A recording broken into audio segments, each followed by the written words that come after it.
Beaucoup, David. Alors, de mon côté, je suis Clara Soc, je travaille au Blockchain Lab de PwC.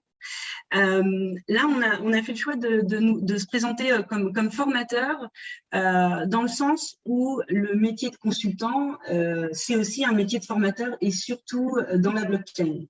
Donc, en termes de profil, nous, quand on recherche des profils, on va bien entendu regarder aussi toutes les compétences qui peuvent être techniques au sens de développement, mais aussi développement informatique, mais aussi technique au sens expertise. Par exemple, ça peut être en marketing, en finance, des expertises métiers que vous pourriez avoir pour les étudiants, par exemple, acquis lors de vos cours ou lors de stages.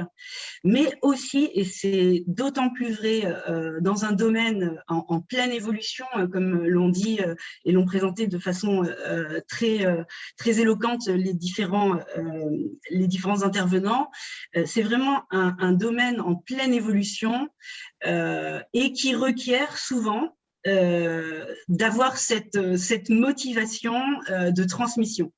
Donc, le consultant chez PwC et tout particulièrement au Blockchain Lab, c'est nécessairement toujours, on va dire peut-être dans son cœur, un formateur. C'est-à-dire que nous, ce qu'on fait, c'est qu'on fait le pont entre disons, des méthodes, des acteurs traditionnels, avec aussi des nouvelles méthodes et des nouveaux acteurs comme les startups et tout le fleuron, les pépites de l'écosystème blockchain. Du coup, ce qu'il faut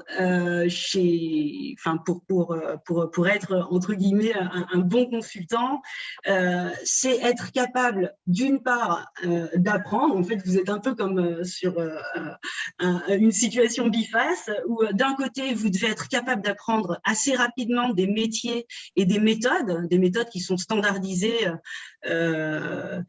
et reconnues dans le monde, donc des méthodes par exemple en supply chain ou des méthodes de métiers classiques qui existent depuis très longtemps, et de l'autre côté aussi être capable d'apprendre et vouloir surtout, parce que capable j'en doute absolument pas, vouloir apprendre des nouvelles techniques et des nouvelles façons aussi de faire, des nouvelles façons de penser.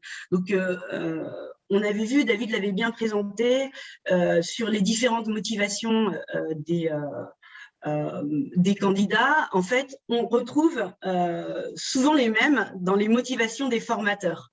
Donc, c'est vraiment… parce que le formateur en blockchain, en fait, il n'a pas… c'est tout simplement du fait de la période relativement courte d'existence de cette techno, si on peut appeler ça comme ça. On est obligé de continuer à se former en continu. D'ailleurs, merci beaucoup à Mathias et à Nomadic Labs, Ohana, pour avoir reçu un de nos développeurs qui nous a rejoint récemment et qui a bénéficié d'une des formations à Smart Contract de Nomadic Labs, d'ailleurs. Donc, on a en fait, disons, on est formateur auprès de nos clients externes, donc ça peut être des grandes entreprises et qui…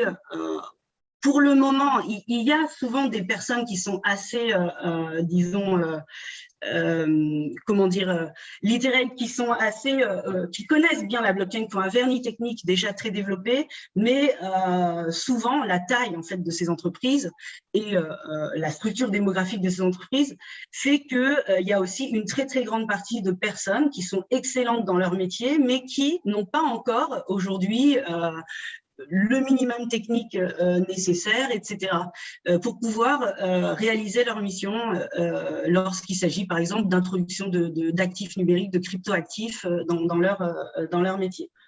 Donc, en général, dans une mission blockchain, on a, disons, ça peut varier, mais entre un quart et la moitié du temps qui est vraiment alloué à la formation de nos clients.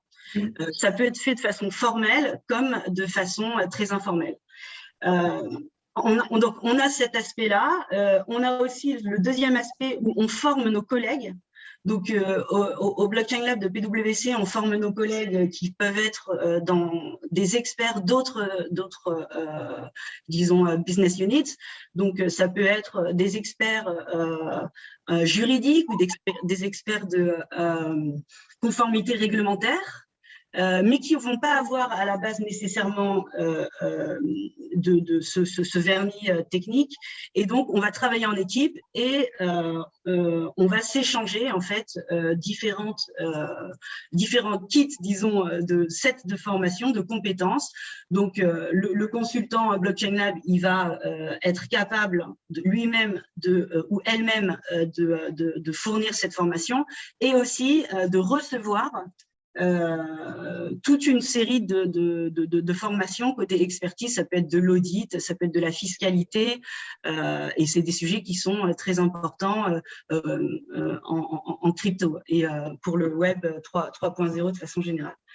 Enfin, disons le dernier point que je voulais couvrir, et je vais aller vite, David, c'était on intervient pas mal dans les écoles, et d'ailleurs Pauline Adam-Calfon, donc qui est l'associée en charge de Love Blockchain de PwC, David, dis-moi si c'est, je vais faire un petit spoiler attack, mais va donner des cours avec David à HEC, donc sur la blockchain. Donc j'espère que vous pourrez en bénéficier. Sinon, on intervient aussi au niveau de l'équipe à Sciences Po, à l'ENSTA, à l'ENSAE, à l'EDEC, à Dauphine.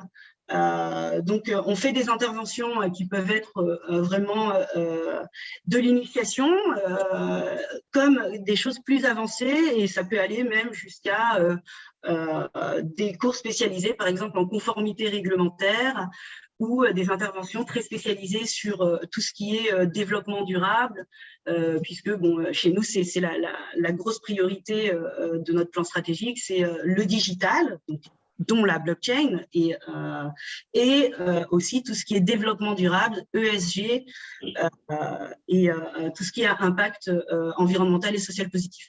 Donc, on donne de plus en plus de formations mixtes, et on remarque en fait qu'il y a eu une évolution.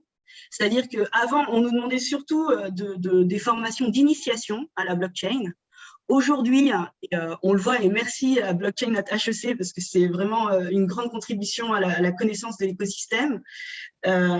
Aujourd'hui, on nous demande de plus en plus de formations assez spécialisées sur des sujets très précis, que ce soit, enfin, là, on parle de formation, mais on peut parler aussi de mission, mais ça peut être des choses précises sur comment est-ce que on va pouvoir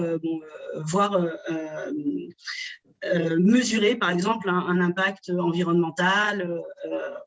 Et voilà, il y a des normes très précises dans le monde qui sont reconnues, et ça fait partie d'expertise en fait, où le consultant blockchain, il va devoir aussi se former sur des compétences qui sont annexes à la blockchain, mais qui donnent justement d'autant plus de sens à toutes ces technos, et plus de sens parce que encore plus d'impact. Donc voilà, c'est tout pour moi, et je serais ravie de répondre à vos questions par la suite.